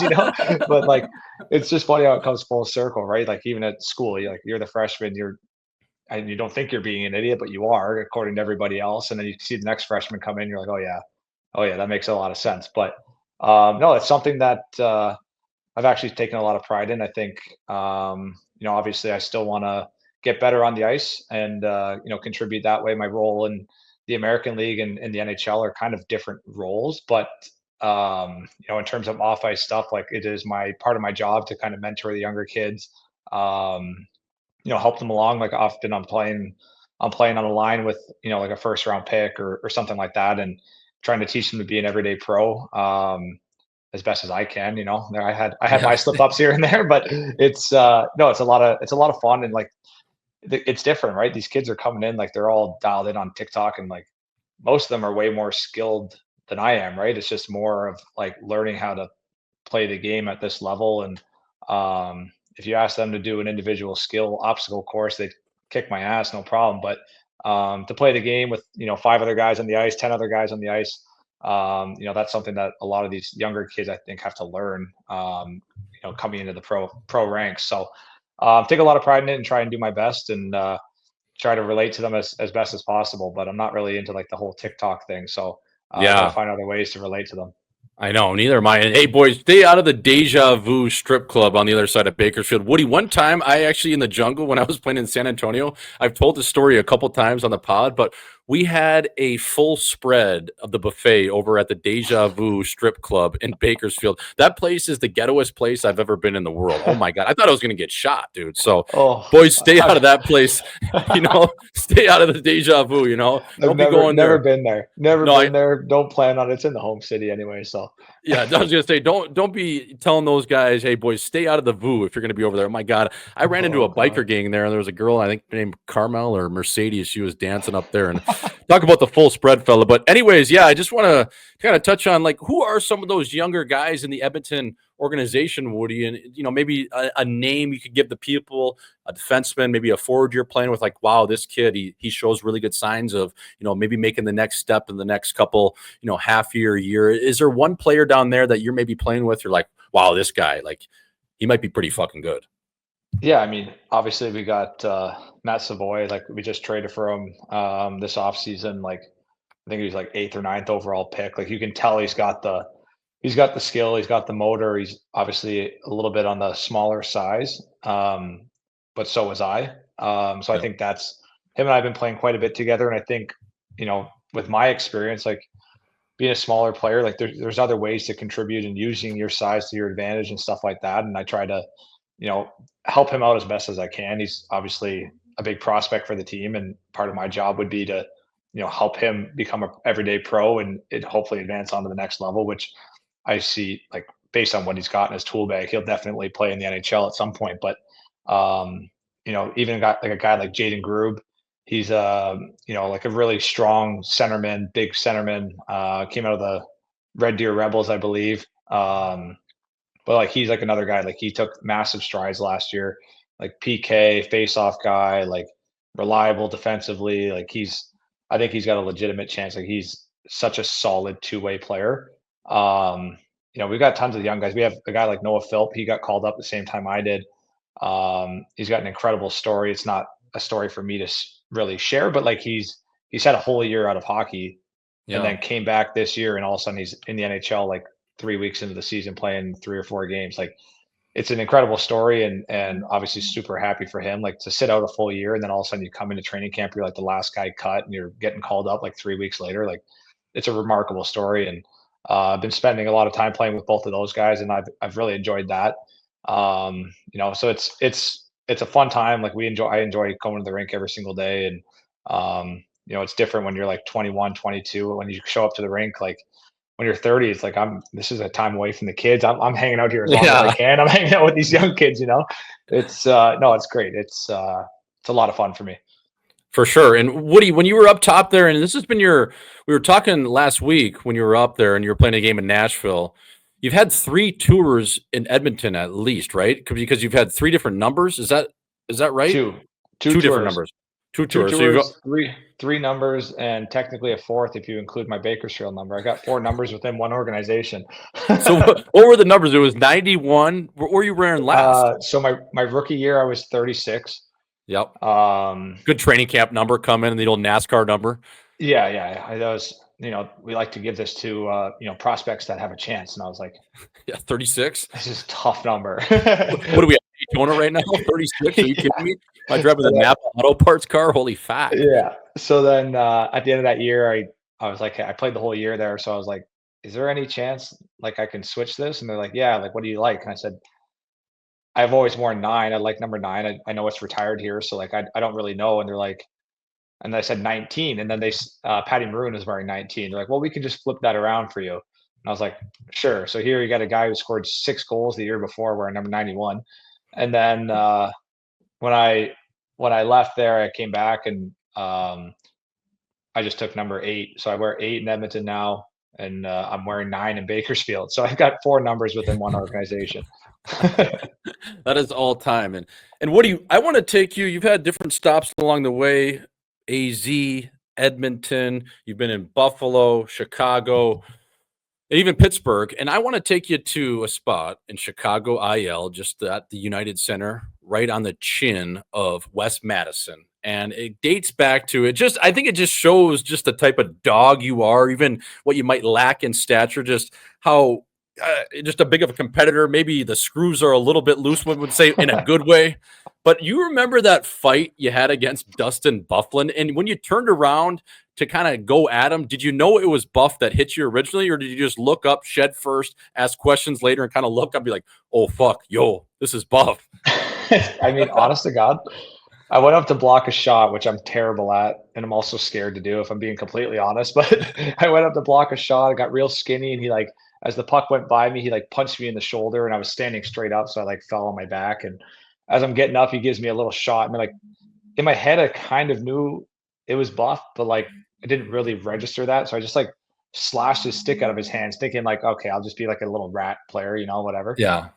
And then as I get up, I just take this right hook to the face, and I'm like, either get out or get the hell in. So I chose to get in, apparently, and got the shit kicked out of me. But that's something that I've never really been afraid to do. Yeah, Like I don't really care if I win or lose the fight. I think my wife would hate to hear me say that, but like I don't really care. I think for me, it's like I'm just like if a guy on our team fights and he gets his butt kicked, like I'm the first one to be like, hell yeah, way to get in there. Like it's not really about the win or the loss; it's about being willing to do it. And I mean, for a smaller guy, like I've always played with a chip on my shoulder. I've always kind of played. I don't know if rat like is accurate, but like kind of on that line, where you're being a little bit of a pest sure. out there and you're in guys' faces, and sometimes that just comes with the territory. Like you do something a little stupid to get under someone's skin, and next thing you know, he's shedding his mitts, and you have no choice but to kind of get in the mix. So, yeah, it's not something I've ever been scared to do, but at the same time, like I was just coming off of a concussion too, like Yeah. 2 weeks before that. My coach is like, "What the hell are you thinking?" I And I said, mean, "I wasn't. Like, I didn't even clear the test to get back into the game." Like, yeah, like you literally just fought an offensive lineman. Like, what are you doing? The fact that you're living, this is crazy. yeah. I mean, I actually have a picture on my phone still. Like, I have his knuckle prints, like full on knuckle prints, bruised in the side of my forehead. So that's a good memory to have. I can say that I fought Dustin Buffalo, and he's got 110 pounds on me or whatever he's got. Yeah, So I can say I have that, but I didn't that win. would actually be that would be a nasty picture to get like signed by both of you too. Like that, because it's just like the fact that you were going at Big Buff and Woody. That's something that you've always had in your game though, where you're, like you said, you're going to show up no matter what. You don't give a fuck. Actually, you know what? You're sneaky tough. You are. And you know what? You might surprise some guys. But also, the one thing that I've always loved about your game, and I saw it firsthand when we were teammates at North Dakota for 3 years, is just your ability to absolutely blow guys up, and especially in a spot where they least expect it. So I just wanted to ask you, I think I know the answer, but give the people just, a little bit on that, because that's such a lost art in the game. And you've probably seen it, especially at the NHL level, the American League, a little bit rough on the tumbler. But for, again, an undersized guy or a guy that's not 6 feet tall, for you to have that ability to just kind of find guys in that area of the ice, and usually those hits were always clean too. Like you would catch some guys that were fucking, my size or bigger, and you would blow them up. Yeah, I mean, honestly, I think it goes back to like when I was a kid. Like I'd play video games, and like the video game, like you'd hit a guy in NHL, and like he'd get blown up, and like I used to love that. I thought it was great. And then like I had like an older brother who would always like beat up on me, and like I just kind of had that like aggression, I guess.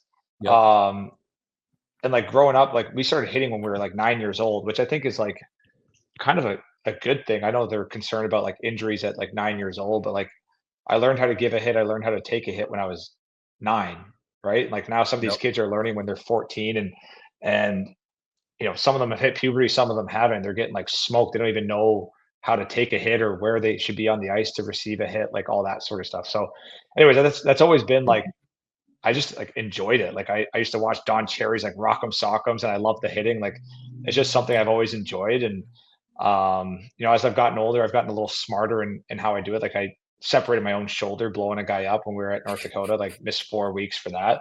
But like I think for me, like it was always my dad always taught me like if you want to create space for yourself, like you have to play physical. You have to get into guys and create that separation and create space for yourself.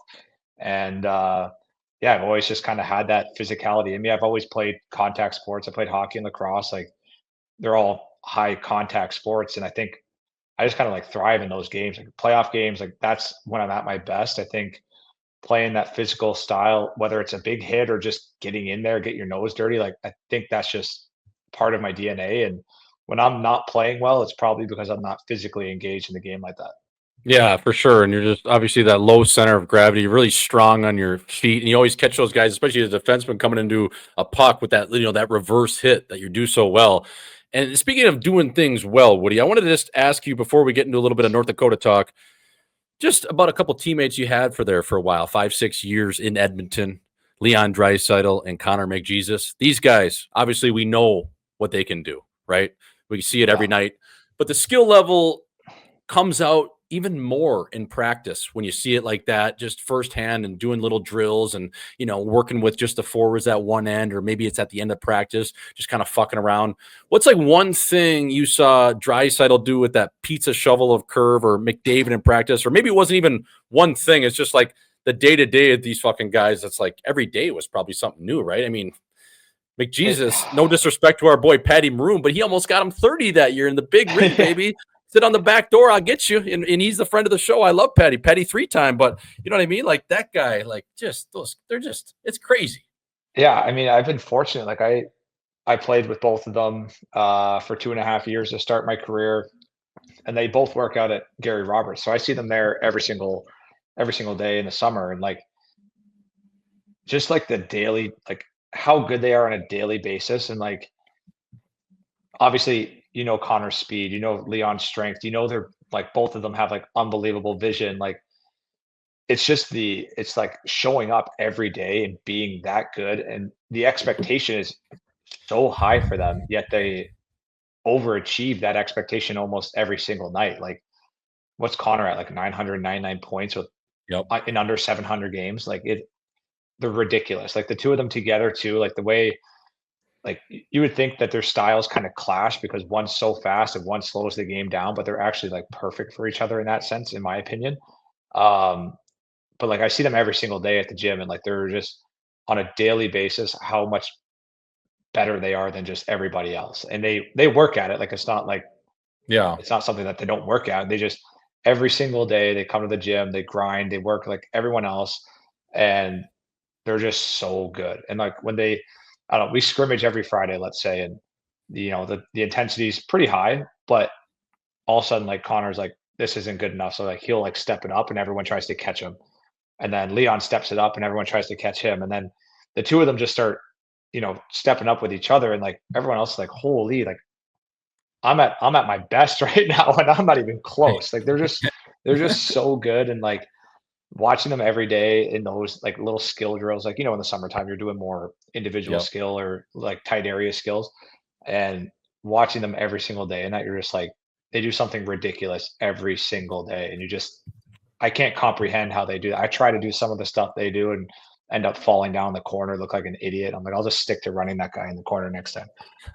Yeah, you got the young kids too, first, second year pros that are just coming off from a night in King Street. They're like, Jesus, like who are these guys? But Woody, are these guys like, are they doing more cardio? Are they doing more conditioning things on the ice, or lifting more? Like, is there any little things? Are they doing that behind the scenes, or is it just strictly what Gary's putting them through? Because I was always curious, like the best are always the best for a reason, but are they not maybe showing all their cards, or are they kind of, what's the day? I mean, they're there early. They're there like long days. But everyone's kind of there at the same time, right? Like we probably Right. all get there in between 7 and 8:30, and then we have like our different groups throughout the day, and they leave relatively at the same time we do. But like I think that they're not showing all their cards, like For sure.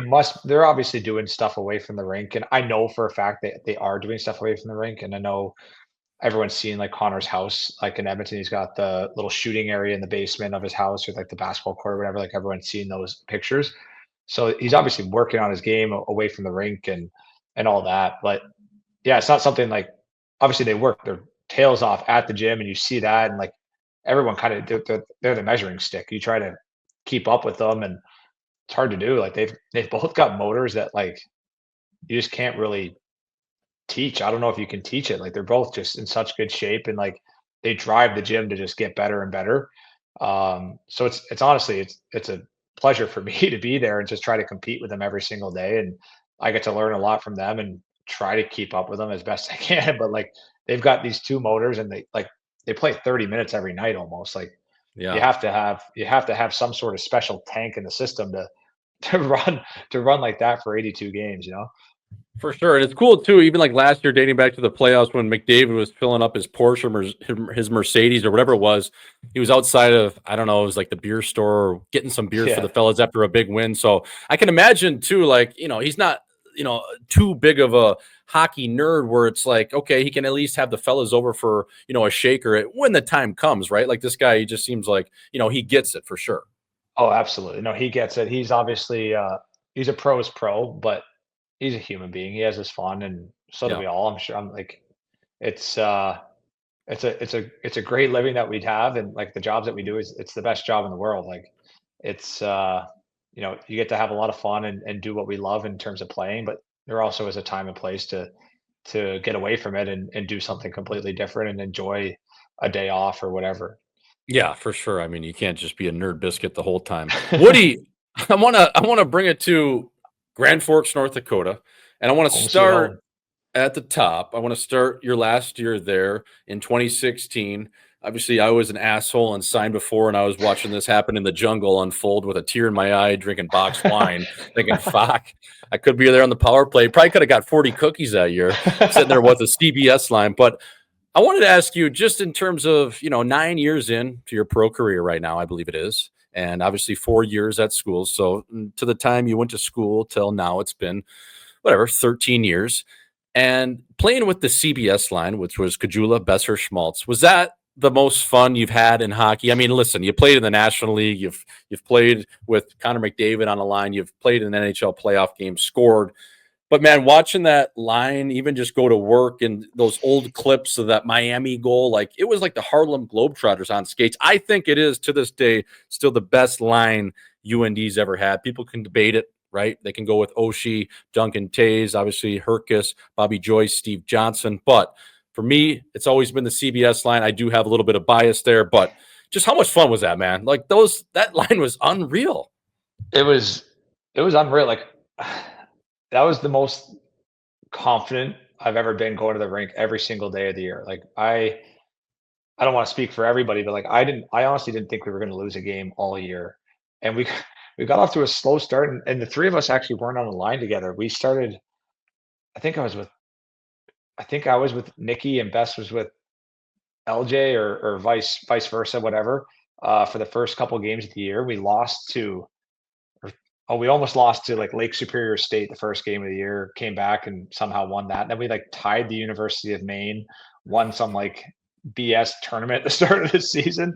And then we went into Bemidji and like tied or lost the first game. And I was like, oh my God, like what is going on here? And then they put us together for that second night, the back-to-back at home against Bemidji. And I think Bess had a hat trick and we all had like 2 or 3 points. And from there, I think we played every single shift the rest of the year together, unless one of us was hurt or whatever. And I mean, like I said, I was the most confident I ever felt going to the rink every single night. I just felt like if we don't produce, like that, it's like an atrocity. Like we Yeah. should be producing every single day, every single night, and like playing with both of them, like was a treat for me. Like I think they helped my game in a lot of different ways, and I think we all complemented each other in a lot of different ways. With like Nikki's to this day probably one of the best passers, if not the best passer I've ever played with. Like he'll find you through the eye of a needle, and you just have to tap it in the back door. Bess's shot is obviously unbelievable, and I was kind of like that complimentary piece that brought some jam, brought like the forecheck, get the puck back. I had the ability to score and finish, and I think the three of us just kind of clicked and were able to find that chemistry, and it was so much fun. Like every single day, whether it's practice or games, like power play, like penalty kill together. Like it was like every time we stepped on the ice, like we were all together, and yeah, that's probably the most fun I've had playing hockey in all my days, unless you want to go back to like house league when you just skate down the boards and rip one top shelf when the goalie's 2 feet tall.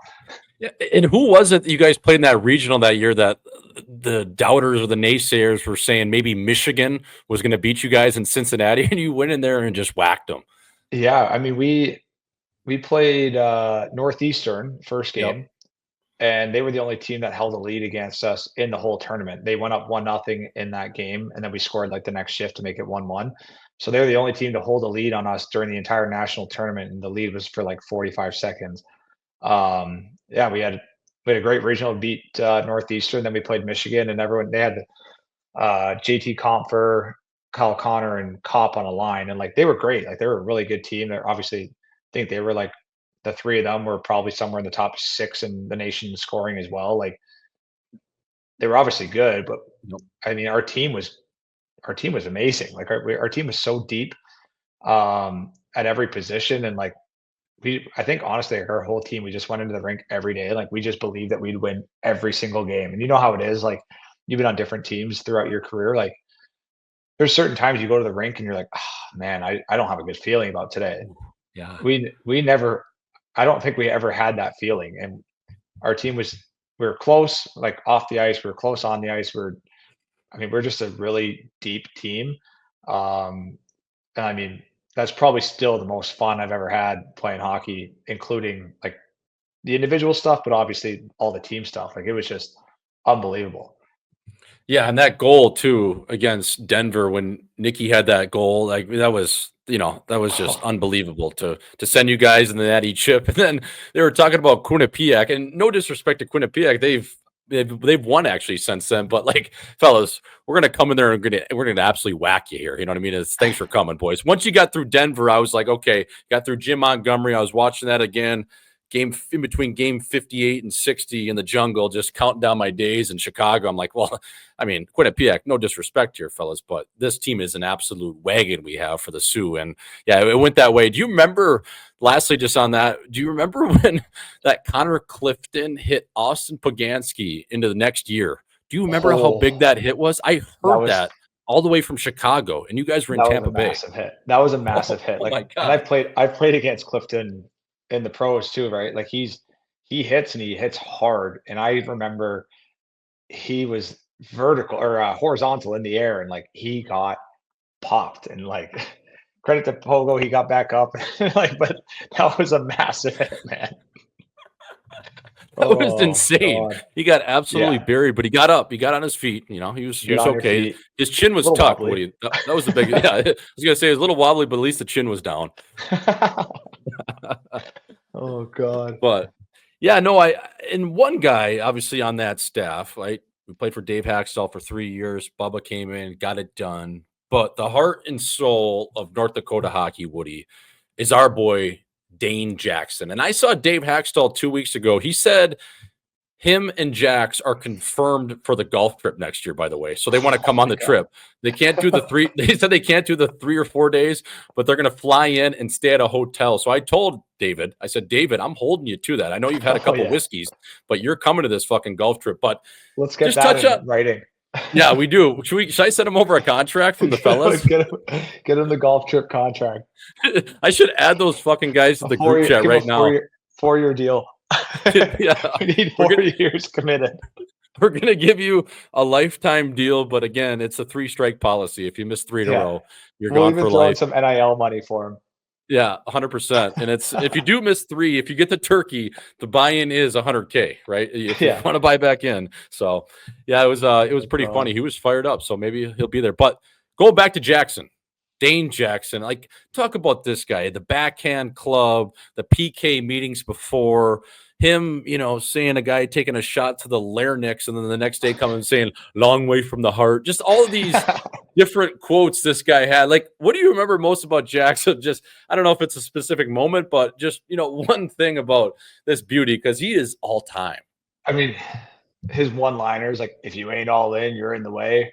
Like all those. I mean, the heart and soul is spot on. Like he was the heart and soul. He was the energy, and he brought it every day. I mean, I skipped class every morning, and I'd do individual skills with him at the rink, and he'd be like, "Wait, don't you have class right now?" And he'd be like, "Who cares? Like, we'll just let's work on these shooting drills." And he was great for me. Like I used him a lot in the mornings before practice or before going to school. But the one story I remember is he was doing like the scratch skate, and he was playing like the 2-on-2 or 3-on-3 no bucket. He got like slew foot, falls down, cracks his head off the ice. He's cross-eyed, doesn't even know where he is. And next thing you know, he's on the bench coaching that night. He has no idea where he is. And he was, again, long way from the heart. Like he was fully concussed. Didn't bat an eye. And then, he's on the bench coaching. We got the fireworks going, the music's going, and he's just standing out there coaching with a full-blown concussion. There's no way he would have passed the protocol to be on the bench as a player. But that just shows his heart and determination and how much he loved the program. Like he truly does love that program more than anything. And I think he'd honestly shed some blood for that program. And he's all time, man. Like he's a special person, and he makes going to that school like an unbelievable place to be. And you mentioned that was an all-time moment, by the way. He literally knocked himself out on the dasher. He was unconscious. And Gets up. he got helped off the ice, and then he's on the bench that night coaching. And I'm like, you should be laying in a dark room right now, dude. Rico comes in the locker room as we're listening to that live song, Lightning Crashes. And Yeah. we're all getting ready, maybe going back for a nap, whatever, cold tub. And he's like, Jackson's out. We're like, oh, no, Jackson's out. So, man, that guy, like, he was out. And he just, but that's who he is. And remember when he used to, and he still has it. I asked him. He had that stick with 2 backhands on it, the old backhand club stick. And you always look at it, goes, Smalley, Caggiula, no skill, no drill. That's iconic. It's just, oh my God.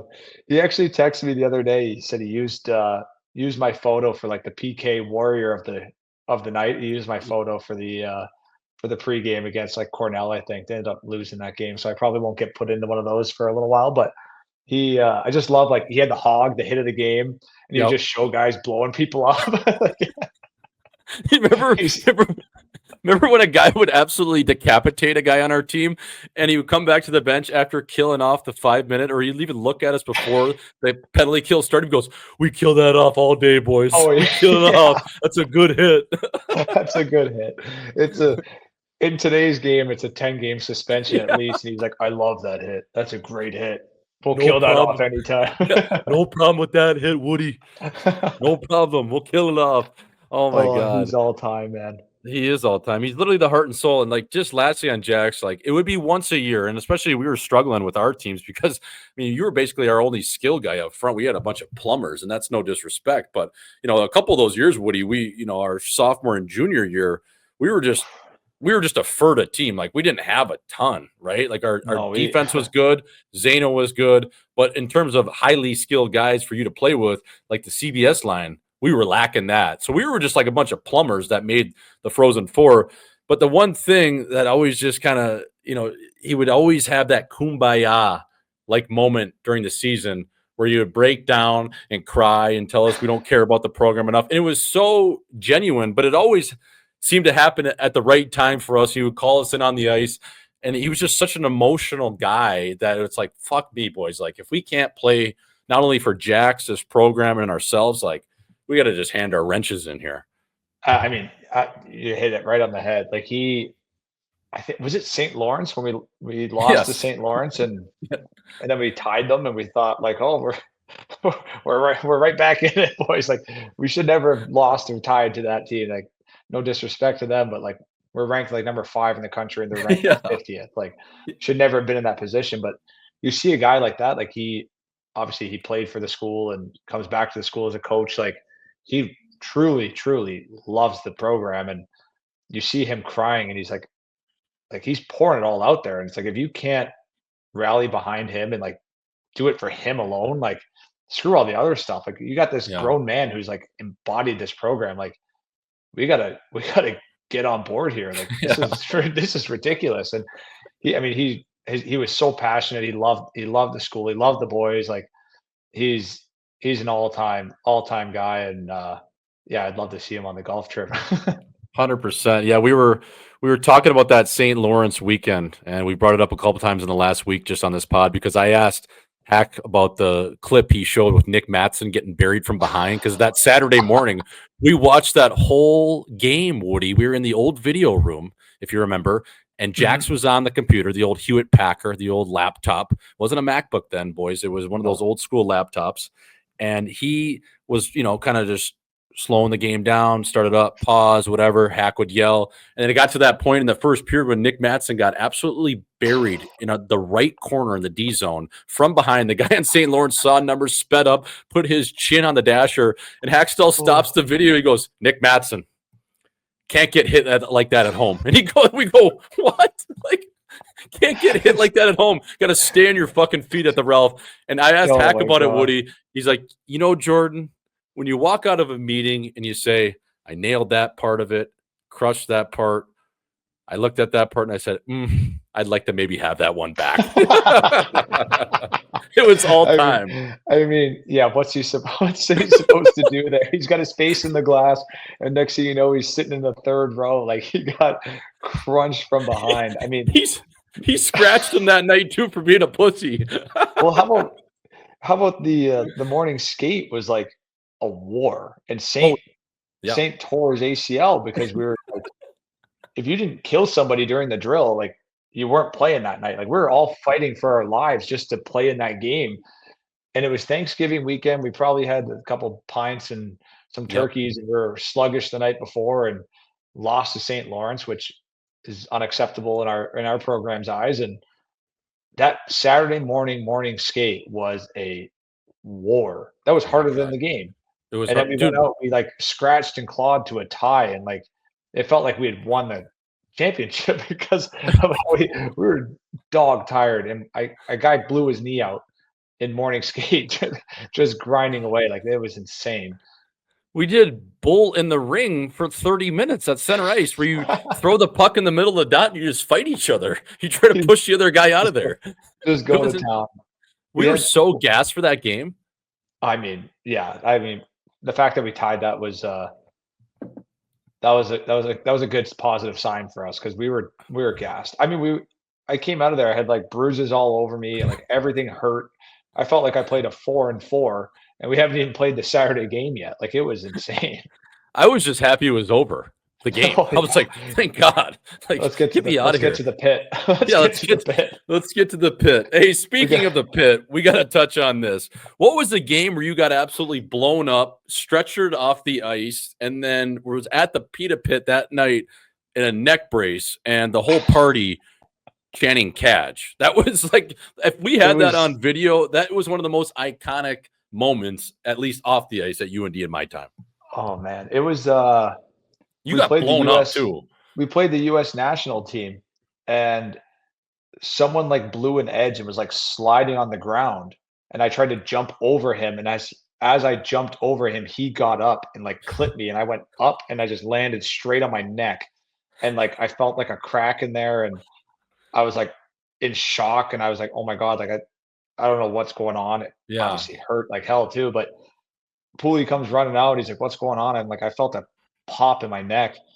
And so, of course, like, safety first, they bring out the stretcher and they send me in. I go to the hospital, second time being there, but that's what I was going to say. That's the second time, 2 times stretchered out. One off ice, one on ice. But it, so I got like the hospital. They did all the x-rays. We're like, no, I don't, like, there's nothing like structurally wrong. Like, obviously, like, the muscles are all spasming. Like, we'll put this brace on you to kind of keep everything, safe for a couple of days, and we'll send you on your way. And sure enough, I get out of there. I look at my phone. It's like 11:30. I'm like, I still got time to get to the pit. So got dropped off at the pita pit, and no, never miss a team outing. No, you never do. You're a good team guy. You know what I mean? You weren't gonna miss that one. That was so sick when you showed up in the neck brace and you went right to the countertop and was just Woody or Cagge. That was what, I was like 19 years old, just young and dumb, and our team was so close. We did everything together, right? Like, if it was hey, we're having beers at our house, like, every guy came. Like, we did everything together, and I didn't want to miss out. Like, I had FOMO. So I was like, even if I'm not allowed to drink, like, I'm still showing up. And I might have slipped in a couple pops on the side, but it was, I'm not missing this party. So yeah, I showed up, and I mean, probably not one of my finest moments, but it's a good story to laugh at now. 100%, and it all worked out, Woody. But our class and the class below us, I'm going to go on the record and say those 2 years of just classes in UND history, they got to be up there. I'm not saying we were number one. They were probably number one. We were 1B in terms of our class. Like, just like the fact that we came in all together within 2 years was actually insane. I mean, I just remember getting those guys over to the anthill and be like, you can't leave here until we tell you to. And they're like, what do you mean? We got buddies in town. They're all local guys. No, We're actually going to sit cares? here at the anthill and we're going to hit some, you got to come up to the roof. We're going to hit some chip shots, maybe a 4-iron down University. And you're going to hang out with the boys in here. And this is what you're going to do. Is there going to be any chicks showing up? No, it's only dudes. So just show up in a Hawaiian shirt and hang out. We don't actually hang out with girls. We're just going to drink until failure. We're gonna watch the Pirates versus the Cubs. Yeah, yes. Everyone bring a 30 rack. Man, I remember those summer days. Like we'd all stay at school in the summertime, right? Like which was so sick because they don't do that the full shift anymore. Which is no, we like, would. It was unreal. Like I'd go home for 2-3 weeks out of the summer, and then I'd come right back to school, and we were all there, right? Like that's all that really mattered, right? It didn't matter if like the other students were on campus, and we just wanted to see the boys. And like I remember texting them like a Tuesday afternoon, like, hey, the Pirates are playing the Brewers, like, bring a 30 rack, let's go. And they were like, what? Like, let's go. And we would just sit there and we drink these beers and watch some BS baseball game and play some flip cup, beer pong, whatever. But yeah, our classes, obviously I'm right there with you. I'm not going to sit there and say we're number one or anything like that. But like that we came in consecutive years, like, it was it was a special time for sure. Oh yeah, I mean we had Andrew McWilliam kind of pull us off midway through the year and say, "Hey boys, you got to slow down a little bit. You got to slow down. We got playoff time coming. You got to slow down a little bit." Okay, Mac, yeah, no worries. We'll slow down. Yeah. No worries. We'll kind of rate it in. Then we walk right out of there. Like, what are we doing tonight? Yeah. Oh man, unbelievable. But yeah, just like that class, and thank God they came in behind us with Dewey and obviously Ozza. We miss him on the call right now, but yeah, man, it was all time. And the one story that was they were, for whatever reasons, obviously we had the rookie party, and the cops I think are less hard on the guys these days, especially because it's if you're 20 years old and you want to have a pop, whatever. But it dated back to Walsh Hall when some of the guys in our below us kind of got in trouble for a dorm party, whatever. The RAs ended up calling the police, and they asked whose beer it was. And at the time, Paul Ledoux was 21, right? So they kind of call the cops. Cops come. They're like, "Hey, whose beers are these?" Dewey says, they're his. They actually ended up taking him to jail for that. And then we go to Western Michigan. Dewey gets suspended for a game, and then Hackstall names Dewey the player of the game. This young man showed leadership. He showed balls, and despite having to miss a game, he is the player of the game. Like, this guy was just in jail on a Tuesday, but adversity never hurt nobody. No. I mean, we had a good stretch there, and I mean, I don't know. There's a couple other stories that I'm sure we shouldn't share, but yeah, we had our fun, and oh man, like I just can't believe you named a player of the game for going through a little adversity. Yeah, that was all time. That was crazy. Remember we had to call Hack and tell him that we had like the underage drinking ticket when we were like 18 or 19, and he didn't answer, so we left him a voicemail. Oh God, yeah, we were on Sober Island there for a bit, because in North Dakota, if you get 3 minors before you're 21, they actually do take you to jail. It's crazy. Like it's like 2 nights. It was like a 3 days or something. Yeah, 3 days. Jail for underage drinking. I was like, what? I didn't even. I mean, being from Canada, I was like, right. I'm 19. Like, I'm legal. I'm legal at home. Yeah, and that was like those cops were crazy back then. So I think they've kind of chilled out. But yeah, I mean, who doesn't booze in college? Sue me, right? So, Woody. Lastly, just on Nodak, I know one of your favorite spots. Obviously, we touched on Walsh Hall. God bless that they bulldozed it last year. So one little moment of silence for Walsh, but also another spot you love, and I love too. We share the same love for it. Is the Red Pepper. And the Red Pepper is a spot that I was able to get to just about a month ago. And every time I get it, it is so fucking good. So how much do you miss that place? And when's the last time you've been up there, brother? It's been a bit, no? Oh, man. Well, first, you went there during All-Star break. Yeah, rookie year. Me and Nikki went back for All-Star break. Oh, man, I don't even know why we decided to do that, but it was a blast. Had a great week there. But yeah, that was the last time I went back, was that year, or maybe the next summer. I think it was after my first year pro. Yeah. And I've been dying to go back. Obviously, with the wife and kids now, it makes it a little bit harder. And my wife not being, a North Dakota girl or going to school there, like, she always asks me questions about it. And like, I don't even know if she's met you, obviously, but Yep. She hasn't met like a ton of other people. And she's like, who are you talking about? And I'm like, these are all like my school friends. And, um, it's easier for her. I meet all her school friends. They're all local. And I obviously live pretty far away from everyone. So it makes it tough, but she wants to get out there and see it. So I'm going to try and make that happen. I'd love to take her out there for like to see like games and stuff, but and I'm sure my kids would love that. They love going to the rink and watching the games. So and then obviously the red pepper, like I was talking to Stetchy about it last week when I was up in Edmonton, and he was wearing a red pepper t-shirt, and I was like, oh my God, like what would I'd kill for one of those. Like it's unbelievable how good it is for how simple it is. And I wish, like, I guess you could do the kits, right? Like the grinder Yep. kits or whatever, Yep. but you just can't, it's not the same, It's like not the same, no.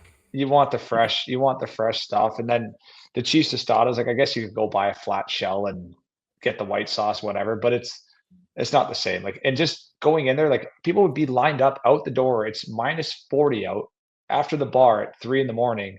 And you got guys and girls in t-shirts and skirts, and they're just waiting in line for this simple place. And yeah, that's Drunk as hell. It's unbelievable. Drunk as hell. If that keeps you warm. But like the line would be out the building and around the corner just to get in here at 3 a.m. Like it was unreal. Like we'd go there every Thursday before games and get some cheese tostadas, all that. Like, my God, I gotta go back. Woody, we were going there freshman year every single day until like mid-October or mid-November. We literally went from like mid-August to mid-October at least, and I want to say it dipped its toes into November. Like it was an insane 2 to 3 month stretch where it was literally every single day, and we tried everything on the menu. We were going from the Mexi burger to the taco burger to enchiladas to the tortilla soup to the grinder, tostada, everything, bro. That was it. Like how was that for our barrel? How was that for nutrition? Hey, is that paleo approved? They wanted me to put weight on that during my freshman year. I came in at like 155. Like we got to bump that up. So that was my way of doing it. But man, I remember asking my parents, like they give me like money we weren't getting like the scholarship checks or anything like that at the start, right? So I had no money. Can't work, don't have a job, all that. And my parents would send me money like every 3-4 weeks. Here's some beer money or dinner money, whatever.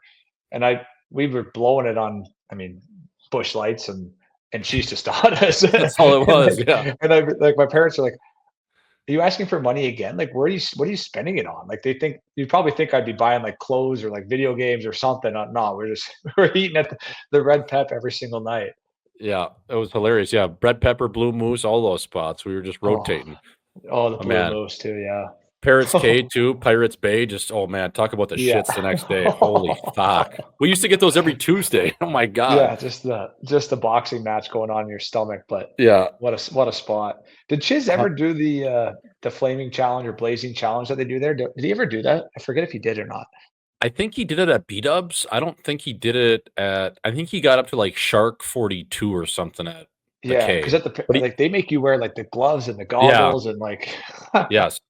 Yeah, he did the one. I know he did the ones that were really hot because I remember seeing him just absolutely leaking. And he did the blazing challenge at B-Dubs like no problem. He crushed that one. Yeah, I remember that. Like he would crush that and then just wipe his eyes off. Doesn't care. Whatever, fuck it. He doesn't care. Oh my God! What about our McDonald's runs? Oh my God! Burgers for the boys. Burgers for the boys, and we'd have the calorie challenge. We had the calorie challenge, and what do we would do starting lineups, leaving the anthill. So we would have one guy, it was usually me or Rico, down on the second level. We were announcing guys to come down, and then everyone get in the car, and then whoever the sober driver was, or the two guys driving, you would load up the car, and you go to McDonald's in the middle of the winter, and then you try to see how many calories you could eat. And then Steph Patton tagged along a couple times with. He's like, "Yeah, I'm close to 10,000. I'm like, wow, dude, how did you eat 10,000 calories? And it was actually true, too. You had like 2 Big Macs, 20 nuggets. You'd have apple pies, everything. It was fun. It was disgusting. I don't know why we even thought that was a good idea. I lost a couple of years of my life doing that. We thought that was so beauty. Just try to eat as many calories at McDonald's once a week. So dumb. But oh man, yeah, I think the science has changed because that's when Pooley was like telling, especially guys like me and you, to like how to put on weight was like just eat that. It's like I don't know, fella. I don't know if that checks out in present day. Oh man, That's good shit. God. But Woody, could do this all day with you, brother. I'm sure you got to get back to the kids and whatnot, but this was awesome, man. We're gonna have you on again, especially maybe later in the year or something, because it was good to see your chin and talk to you, fella. This has been awesome. It's been a pleasure. Thank you very much. It's so good to see you, man. Yeah, and I'm sure maybe I don't know. You guys come down to Tucson a little bit, don't you? I'll check the schedule. Maybe I'll try to pop down for a game, or hopefully you're up too. You know, Yeah, maybe we played there a couple weekends ago. Okay. We stayed out, like, we normally stay on like campus, but we stayed out like East Tucson or something, like 40 minutes from the rink. It was brutal. Fuck. Normally it's a great trip, obviously, but we're definitely back there again at least one more time for like a weekend series. So I'll let you know when that is. Yeah, let me know and say hi to a kid that I played with, Cam Deneen. He's a sneaky little beauty. You know what I mean? Out of Toms River, New Jersey. He lives like 5 houses down from me. He's good shit. Yeah, he's a good kid. So say hi to Dino for me and Woody. We'll have to have you on again, and hopefully we can link up sometime this season, fella, because it's always good to see you, brother. So thanks for coming on, by the way. Appreciate it, Schmaltzy. Thank you. Yeah, folks, that was Drake Caggiula, NHL veteran of almost 300 games, North Dakota Sioux product, national champion, CBS Line. How the hell are you? Thanks for tuning in, baby. Woo!